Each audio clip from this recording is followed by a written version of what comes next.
Allah. Jangan berisik dong. Assalamualaikum warahmatullahi wabarakatuh. Alhamdulillah, segala puji hanya milik Allah Subhanahu wa taala. Karena nikmatnya yang diberikan kepada kami, baik nikmat iman, nikmat Islam, nikmat sehat, dan nikmat fisik, akhirnya kita bisa menikmati dan menjalani hidup dengan aman dan nyaman. Salawat serta salam semoga selalu tercurah kepada junjungan kita Nabi Muhammad SAW, keluarga, sahabat, dan para pengikutnya hingga akhir zaman. Jamaah yang berbahagia, tema ceramah kita kali ini sederhana tapi sering dilupakan. Dan ini adalah yang paling penting.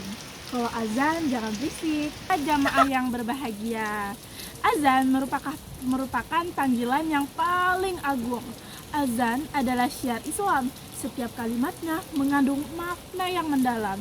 Saat muazin mengumandangkan Allahu Akbar, kita diingatkan bahwa sebesar apapun masalah kesibukan atau urusan kita, Allah tetap yang paling besar. Saat muazin berseru hayya 'alas shalah, itu berarti marilah sholat. Itu artinya Allah sedang mengundang kita untuk datang ke hadapannya. Allah Subhanahu wa taala berfirman, "Hai orang-orang yang beriman, apabila disuruh untuk menunaikan salat pada hari Jumat, maka bersegeralah kamu tinggalkan jual beli dan mari kita salat." Quran Surah Al-Jumu'ah ayat 9. Ayat ini memberikan kita pelajaran bahwa ketika panggilan azan terdengar, kita diminta untuk meninggalkan urusan dunia dan segera menyiapkan hati untuk menyambut panggilan Allah. Para jamaah, ada banyak sekali adab yang diajarkan oleh Nabi Muhammad SAW. Rasulullah bersabda, apabila kamu mendengar muazin, maka ucapkanlah seperti apa yang ia ucapkan. Hadis riwayat Muslim. Jadi, para jamaah bukan hanya diam, tapi juga ikut mengulang setiap lafaz azan. Setelah selesai, kita dianjurkan membaca doa khusus. Barang siapa melakukannya, Rasulullah SAW menjanjikan syafaat pada hari kiamat. Bayangkan betapa besar keutamaannya hanya dengan adab sederhana kepada saat azan, seperti diam, mendengarkan, dan menjawab azan. Ada banyak sekali bahaya-bahaya karena lalai saat azan. Namun sayangnya di tengah kehidupan modern ini, azan sering diabaikan. Ada yang saat azan sering ngobrol, ada yang TV-nya keras, terus ada pula yang tetap asik dengan HP-nya.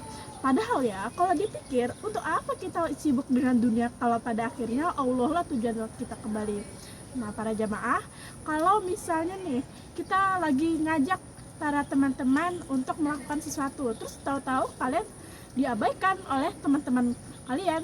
Misalnya pas kita mengajak teman kita malah sibuk ngobrol, ngabaikan kita, terus habis itu yang main HP malah main HP terus habis itu kalau dengerin musik makin dikencengin musiknya. Kalian apa sih perasaan yang kalian rasakan saat kalian mengajak teman-teman tapi malah dicuekin? Ya pasti kalian sedih kan? Sama aja kayak azan ketika Allah mengundang kita untuk melakukan sholat. Nah, terus pada bayangkan nih, seorang pejabat tinggi memanggil kita, pasti kita akan diam lalu memberi perhatian dan mendengarkan apa yang dikatakan oleh pejabat tinggi itu. Nah, bagaimana ketika Allah, raja, segala raja memanggil lewat azan? Apakah pantas kita hidup sibuk dengan urusan dunia dan membuat gaduh? Nah, saya ingin memberikan kisah Bilal bin Rabah yang akan menginspirasikan untuk tidak mengabaikan azan ketika dikumandangkan. Mari kita renungkan kisah Bilal bin Rabah radhiyallahu anhu, muazin pertama dalam Islam. Suara beliau saat mengumandangkan azan membuat hati para sahabat bergetar. Ketika Fatu Makkah, Bilal mengumandangkan azan di atas Ka'bah, simbol kejayaan Islam. Suatu hari, Rasulullah SAW berkata kepada Bilal, "Wahai Bilal, aku mendengarkan suara sandalmu di surga." Subhanallah, seorang muazin di dunia dimuliakan Allah hingga terdengar langkah kakinya di surga.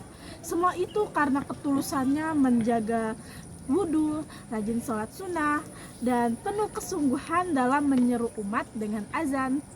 Kalau Bilal yang memuliakan azan aja sangat diangkat derajatnya, bagaimana dengan kita yang justru berisik, acuh, atau lalai ketika mendengarnya? Padahal kita cuma umat biasa, manusia biasa, tapi etikanya malah gitu, adabnya malah gitu. Nah, terus para jamaah sekalian, ada banyak sekali adab-adab saat mendengarkan azan yang wajib kita lakukan saat mendengar azan, seperti yang dikatakan oleh Rasulullah Sallallahu Wasallam. Jamaah sekalian, mari kita jaga adab ketika azan berkumandang. Seperti pertama, diam dan hentikan percakapan. Hindari percakapan dengan teman-teman kalian, guru, ataupun orang lain di sekitar kalian saat azan berkumandang. Yang kedua, menjawab azan dengan kalimat yang sama dalam hati maupun ucapan. Lalu yang ketiga, membaca doa setelah azan, lalu bersiap dan melakukan salat berjamaah di masjid. Kalau di rumah, kecilkan volume TV atau musik, lalu berhentilah sejenak dari aktivitas. Lalu ajaklah keluarga menjawab azan bersama-sama, karena rumah yang menghidupkan azan akan dipenuhi keberkahan. Nah, para jamaah, kalau kita bisa diam saat mendengarkan orang yang kita hormati saat berbicara, apalagi ketika mendengar panggilan Allah, jangan sampai kesibukan membuat kita buta dan tuli terhadap azan. Hormati azan, karena azan adalah tanda cinta Allah kepada kita. Dengan azan, Allah sedang mengundang kita menuju sholat, penolong kita di alam kubur, cahaya di hari kiamat, dan pengangkat derajat kita di surga. Mari saya doakan para jamaah. Allahumma ya Allah, jadikanlah kami hamba-hambamu yang senantiasa menghormati panggilanmu, lembut hati mendengar azan, dan ringan langkah menuju sholat. Limpahkan berkah di rumah kami, lindungi keluarga kami, dan berikanlah husnul khotimah di hari akhir kehidupan kami. Amin ya robbal alamin. Wassalamualaikum warahmatullahi wabarakatuh.